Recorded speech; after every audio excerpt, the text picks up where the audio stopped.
Chers amis, bonjour. Je suis très heureuse de passer ces quelques jours de méditation quotidienne avec vous. Manifester la présence du Christ par notre enseignement, par notre service et par notre témoignage. Voilà le sujet de réflexion que nous avons depuis quelques semaines. Voilà la vision de notre Église ici à l'Église M. Comment manifester la gloire de Dieu ?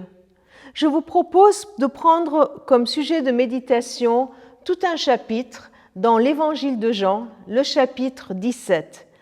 Pour aujourd'hui, nous lirons les 5 premiers versets.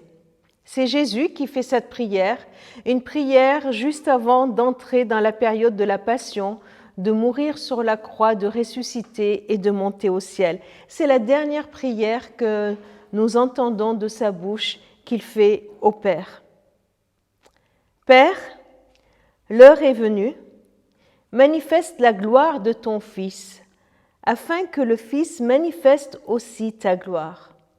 Tu lui as donné le pouvoir sur tous les êtres humains pour qu'il donne la vie éternelle à ceux que tu lui as confiés. La vie éternelle consiste à te connaître, toi, le seul véritable Dieu, et à connaître Jésus-Christ que tu as envoyé. J'ai manifesté ta gloire sur la terre, j'ai achevé l'œuvre que tu m'as donnée à faire. Maintenant donc, Père, accorde-moi en ta présence la gloire que j'avais auprès de toi avant que le monde existe. Texte très émouvant, très personnel, une conversation entre un fils et son père, une parole qui sort du cœur de ce fils, entre le Christ et le Dieu, le Père. Un fils qui revient en quelque sorte vers son père après avoir travaillé, après avoir fait sa mission et lui dit « Voilà papa, c'est fait. Ce que nous avons réfléchi ensemble, ce que nous avions décidé, c'est fait. Ce pourquoi tu m'as envoyé, c'est fait. » Sur la croix, il criera « Tout est accompli » pour que le monde entier en soit conscient. Mais là déjà, il fait un retour à son père et lui dit « C'est fait. J'ai manifesté ta gloire sur la terre. » Dieu est glorieux, le Fils est glorieux.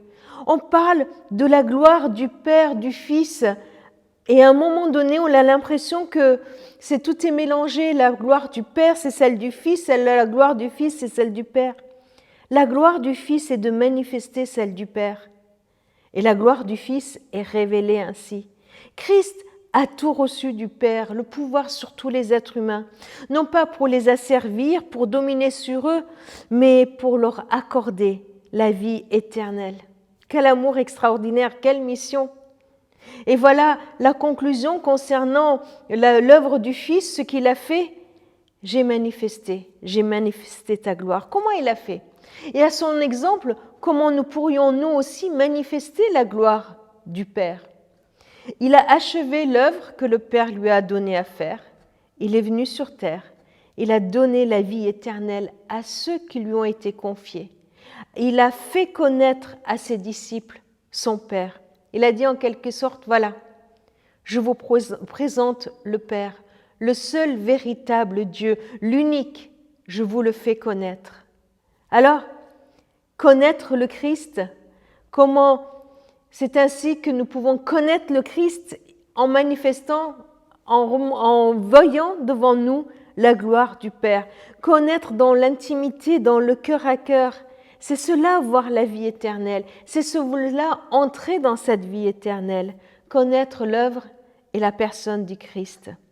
La fin du verset 5 nous pose clairement la question. Il nous dit, c'est maintenant, en ta présence, que la gloire du Fils va être révélée. Alors nous aussi, c'est dans cette communion avec le Père et le Fils que nous manifesterons la gloire du Fils. Alors, recevons cette bonne nouvelle. Le Père, il veut manifester sa gloire par le Fils.